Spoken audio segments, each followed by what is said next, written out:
Hello everyone, welcome back to my YouTube channel. My name is FPL Roxas, and today I'll be sharing my Gameweek 17 team selection. Haaland's recent injury makes FPL a little bit more interesting. In this week's video, I'll be briefly reviewing my Gameweek 16 performance, followed by the current transfer targets that I'm looking at for Gameweek 17. The video ends with my team selection and my current plan on how I'll be going through Gameweek 17 and onwards. As usual, feel free to like and subscribe if you found my video enjoyable. Alright, let's start the team selection video. So I finished Game Week 16 with 57 points, with Salah and Son pretty much carrying the whole team. I'm glad that I had Salah as my vice captain, as I was already quite worried that Haaland wouldn't have been able to match his points, and with his injury, I luckily got the points from my vice captain in Salah.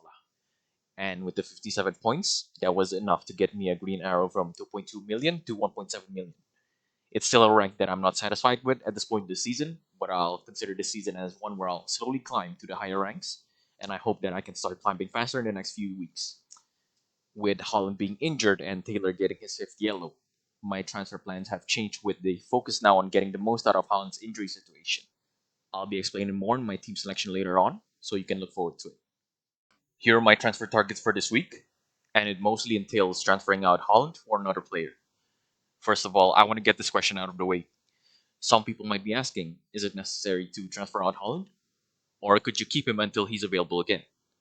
My answer to that is no, it is not necessary to transfer him out. However, given that we still don't have any new information regarding the extent of his injury, even if he supposedly starts the Palace game, Pep might just sub him out early like he usually does with his players when they are playing through an injury, usually around the 45th to 60th minute, depending on if they're winning or not.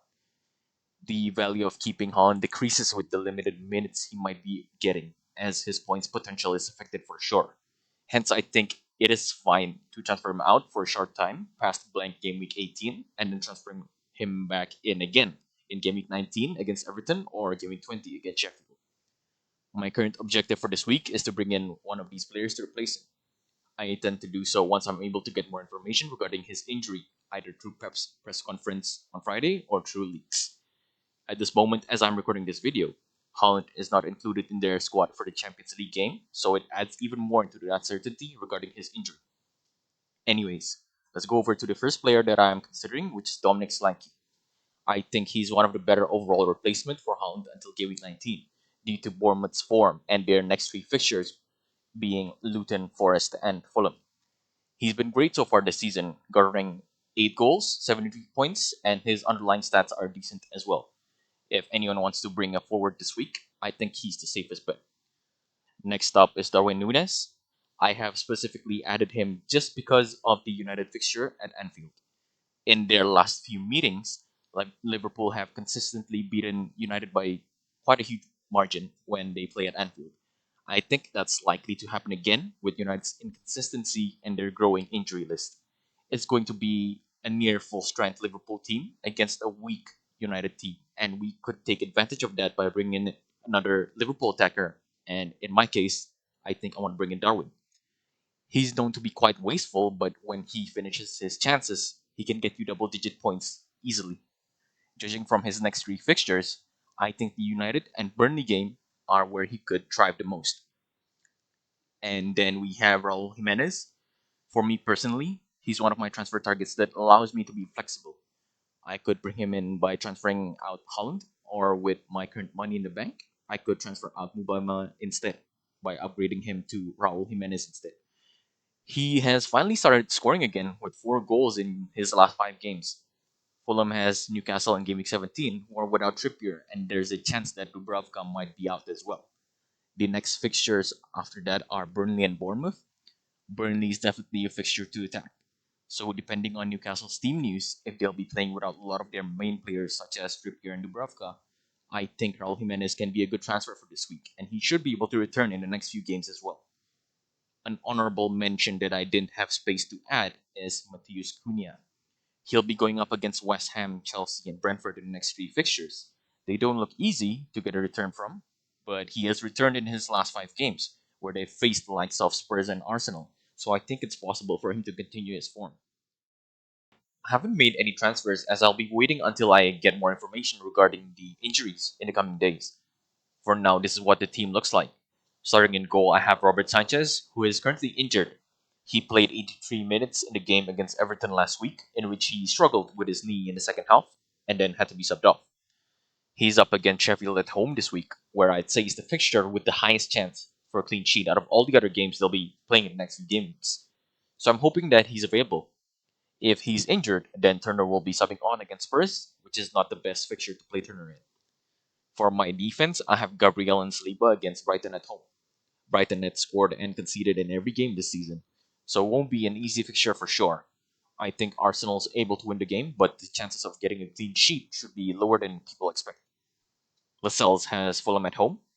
Newcastle has lost in consecutive away games, so a game at home comes at the perfect time. Newcastle have only lost one game at home this season, winning the rest. However, they're up against a currently free scoring Fulham team who has won consecutive 5-0 wins recently. This is going to be a tough game for both sides, so I won't be expecting a clean sheet from Lascelles. For my midfield, I've got Salah against United at home. I personally think this should be Liverpool's easiest game of the season. Liverpool has always played well against United, especially when they play at Anfield, where they won 7-0 in their last meeting in the stadium. Also, Salah had 3 goals and 2 assists in just the 2 meetings last season. I think that's going to continue, as I mentioned before with Darwin in the previous section, so Salah will be my favorite captaincy option for this week. Son has Forest away. He played well from the left wing against Newcastle last week, where he scored 1 and assisted 2. Son should be able to return again this week with an easier fixture against Forest. Martinelli has Brighton at home. He's currently flagged due to illness, but I hope he gets recovered in time for the game, or else I'll be having cash to come in from the bench, which I really don't want. Palmer has Sheffield at home. That's an easy fixture on paper, but with Chelsea's inconsistency at the moment, I honestly don't know whether they can get good results. Despite the team's overall underperformance, Palmer has still been playing well, so I think he should be able to get something out of the game. Gordon has Fulham at home. After 2 consecutive away losses, the home game against Fulham comes at the perfect time, where Gordon is able to continue his run of returns at home after blanking in the last 2 games. For my forwards, I have Haaland and Watkins. Like I said before, the decision to transfer out Haaland will depend on all the news regarding his injury that should be released in the next few days. I still intend to replace him, and my current favorite is Darwin, but let's see towards the deadline. Watkins has Brentford away. He's blanked in the last 2 games where they won against their top 4 rivals in Arsenal and City. It just shows how good Villa has been this season, and they definitely deserve their third place position at the moment. With an easier game this week against Brentford, who are missing their main players, I think they can continue their win streak, and I hope that Watkins is involved in a goal or 2. As long as Martinelli and Sanchez is available and playing this week, I think my team should perform well. My current captain is Salah. I don't think that'll change towards the deadline. The United game at Anfield is too good to ignore, so Salah it is for this week. My current plan is to replace Haaland, but it depends on how long he'll be out.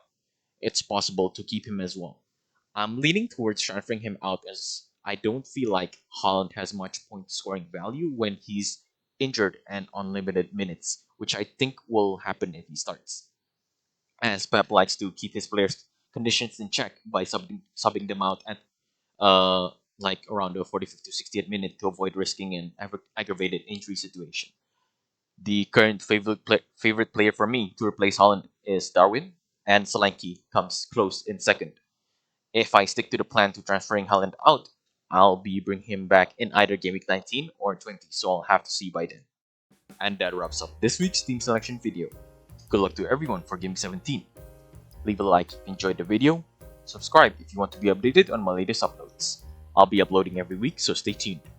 Leave a comment if you'd like, and thanks for watching the video.